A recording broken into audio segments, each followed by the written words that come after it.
There are just a few things left to attend to finish this model. First of all, set the path steps back to 0, because we're not really affecting the form in the path direction here. After all, we're using linear interpolation to bridge the distance between the instanced shapes. Open the Surface Parameters rollout. Here's where you can control smoothing and mapping.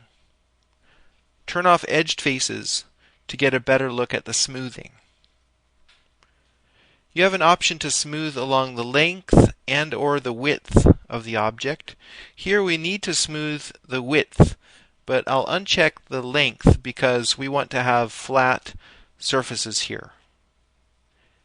If we were going to apply a texture map to this object, we would check here, but I think a flat color will suffice.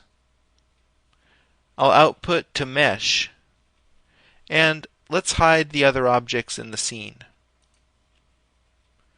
Now, I'd like to create some ducts that come out of the VAV box, and I could revise the loft by extending the path and instancing additional shapes into the path, but that would be a lot of work because of the way that we've structured this object. A more direct approach at this point would be to do some polygonal modeling after the loft is complete. I think I'll take that approach. I'll use Edit Mesh, and I'll go to the polygon level where I'll select this polygon. I'll use the Extrude tool and just pull that out to create a duct. I'll do the same thing on the other side. Note that the duct is not smoothed. I'll turn off the Extrude tool, and while I'm in crossing mode, I'll select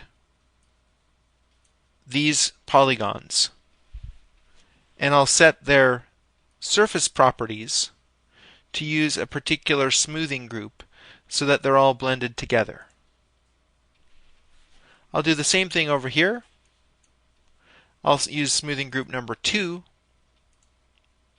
and it looks pretty good.